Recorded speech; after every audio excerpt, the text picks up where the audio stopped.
Our Puranas and various mythological stories are essentially narratives that convey special messages to the general community in order to enhance their faith in God. All these stories are written in such a way that they enable you to think and imagine clearly, and at the same time showing you that the evil will be punished. It is interesting to read and understand the science and symbolisms conveyed through these stories. Quite a few of these stories are based on various incarnations of the Supreme Lord. Each incarnation represents a particular purpose which eventually leads to the benefit of humankind. There are a few concepts we need to look at before we go into the incarnations. The collective universal energy is known as Virat Purusha, generally called Vishwarupam, form of the universe. There are three Purusha features, energy representations, in the material creation. The first form is called Karanodakashayi Vishnu. Innumerable cosmos is generated from the skin holes of this Karanodakashayi Vishnu. This form is what we all usually refer to as Mahavishnu. And in each of these cosmos, this energy enters as Garbhodakashayi Vishnu. The Kshirodakashayi Vishnu resides in the heart of all living creatures as Paramatma or Super Soul. His abode is Vaikuntha in Ksheerasagara, ocean of milk.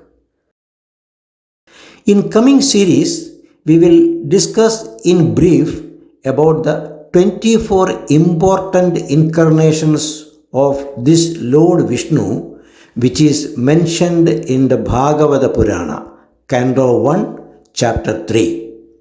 It is clearly told that the list given in there is not complete. In Prahlada Stuti, there is a verse saying that, "My Lord, you manifest as many incarnations as there are species of life, namely aquatics, vegetables, reptiles, birds, beasts, men, demigods, etc. Out of this, 10 incarnations are considered as very important in present day, and they are known as Dashavatara. The sequence of these avataras given in Bhagavatam are different. In later versions, the great saints must have rearranged them in conjunction with theory of evolution. They are Malsya, Kurma, Varaha, Narasimha, Vamana, Parashurama, Sri Rama, Sri Krishna, Buddha and Kalki. In some places, instead of Buddha, Balarama is considered as an incarnation. However, we look into those 24 avataras given in Bhagavata Purana. In Bhagavata Purana, the first incarnation is believed to be that of Creator Lord Brahma. The energy of creation manifested on a lotus emerged from the navel of Mahavishnu was intended for the creation of the universe.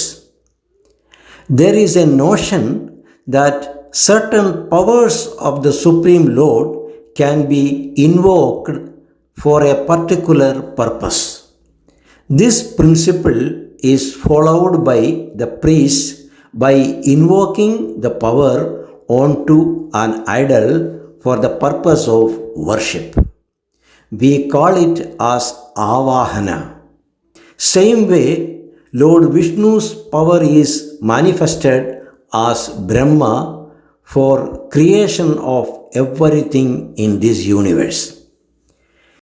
He has four heads which represents the four Vedas: Rigveda, Yajurveda, Samaveda and Atharva Veda. They confine the ideas and practices of Vedic religion and laid down the basis of classical Hinduism. The symbolism is that sitting on a lotus shows that Brahma is rooted in infinite reality. The golden clothing symbolizes activity and creation.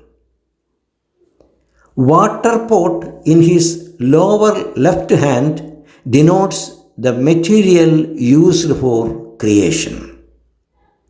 The prayer beads in his lower right hand represents control over creation.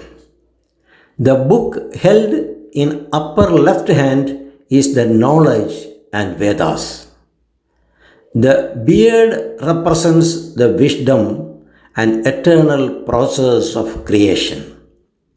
The lotus in upper right hand symbolizes nature and the soul for all living things. Each one of the four faces is chanting one of the four Vedas. Finally, four hands show four directions and intellect, ego, mind, and self-confidence. We can see that all of these are essential for any creation. The second avatara is Sanal Kumaras.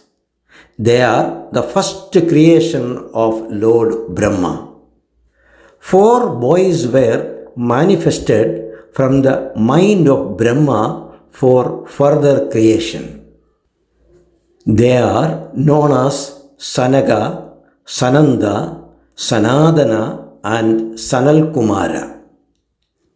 They refused to do creation as any deed, karma, you do will invite certain bindings and will bring down your mind from the supreme position.